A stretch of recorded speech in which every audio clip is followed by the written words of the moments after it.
मैं डॉक्टर दीपक शर्मा कार्यक्रम आपकी किस्मत में दर्शकों का स्वागत करता हूं।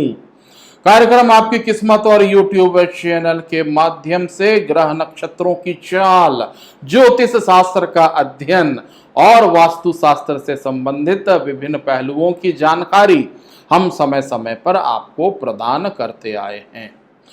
यदि आपको हमारा यह कार्यक्रम आपके किस्मत डॉक्टर दीपक शर्मा पसंद आता है तो आप हमारे कार्यक्रम को सब्सक्राइब भी कीजिए। आप हमारे व्हाट्सएप नंबर पर हमसे सीधी बात भी कर सकते हैं। आज हम दर्शकों को एक महत्वपूर्ण विषय के संदर्भ में जानकारी प्रदान करेंगे। ज्योतिष शास्त्र से माता पिता के सुखों को कैसे जाना जा सकता है। दर्शकों को मैं यह बतलाना चाहूंगा कि जब भी नवग्रह का अध्ययन किया जाए तो सूर्य भगवान का जब भी हम अध्ययन करते हैं, सूर्य भगवान की स्थिति से पिता के सुख पर विचार किया जाता है। अर्थात यदि जन्म पत्रिका में सूर्य देव की स्थिति अच्छी है तो ऐसे जातक को पिता के अच्छे सुखों की प्राप्ति होगी।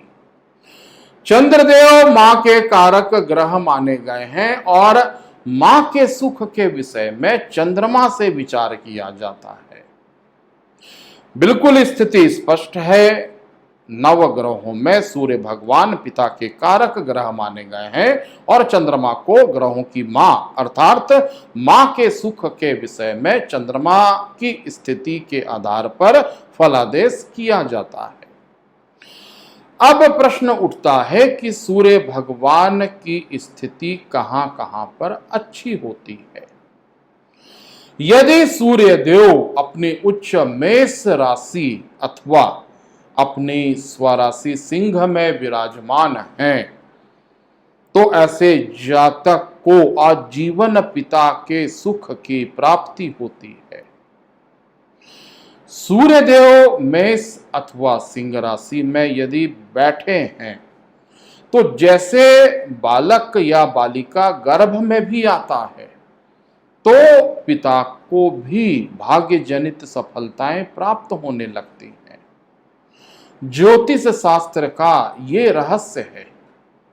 यदि किसी जातक का जन्म मेष राशि के सूर्य अथवा सिंह राशि के सूर्य के साथ होगा तो ऐसे बच्चे के पिता को बालक या बालिका के जन्म के उपरांत से सुख, समृद्धि, प्रतिष्ठा और जीवन से संबंधित सफलताएं प्राप्त होने लगती हैं। कुछ दृष्टांत ऐसे भी प्राप्त हुए हैं कि बच्चे की जन्म पत्रिका जब बनाई गई और जन्म पत्रिका में सूर्यदेव मेष अथवा सिंह में विद्यमान रहे तो बच्चे के जन्म होते ही पिता को एकाएक नौकरी की प्राप्ति हो गई। पिता शासकीय सेवा में आ गए। घर में जमीन, मकान, वाहन के सुख में वृद्धि हो गई। मेष का सूर्य हो अथवा सिंह राशि का सूर्य हो, ये यशस्वी पिता का कारक माना गया है।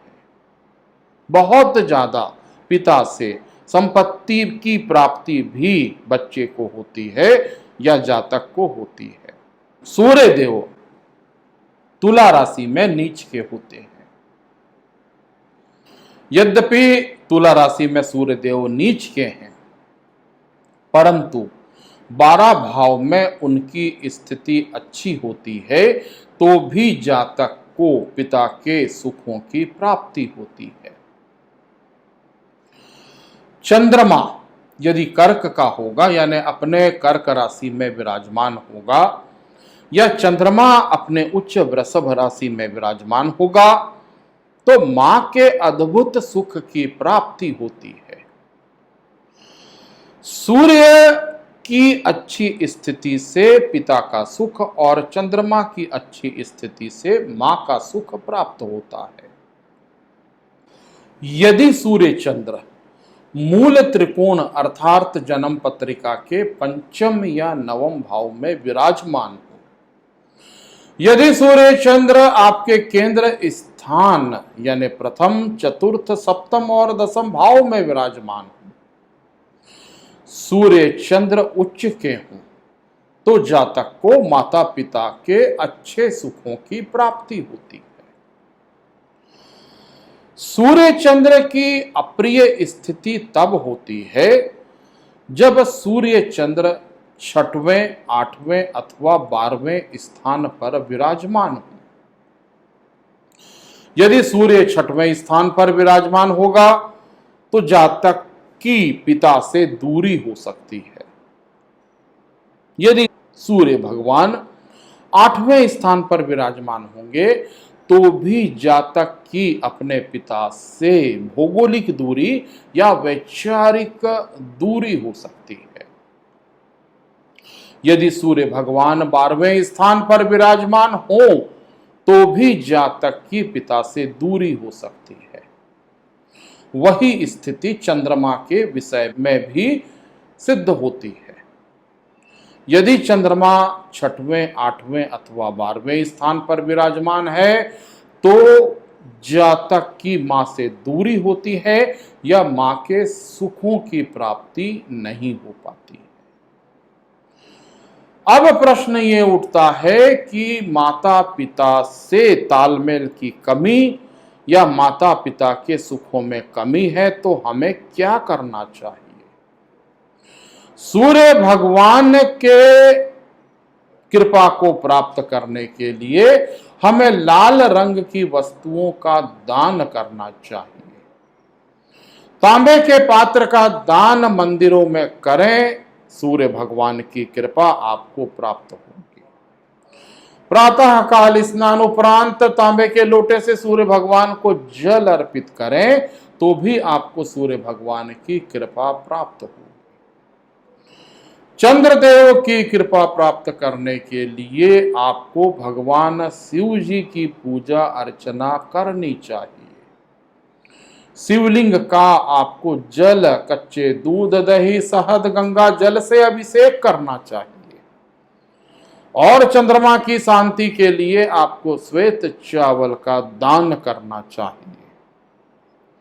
तब आपको मां के सुखों की प्राप्ति होगी। दर्शकों को मैं ये भी बतलाना चाहूंगा कि जब भी सूर्य की स्थिति जन्म पत्रिका में प्रतिकूल है तो जातक को पिता का सुख कम प्राप्त होता है। साथ ही साथ ऐसा जातक पिता के लिए भी कोई बहुत अच्छे योगों को लेकर के नहीं आता है।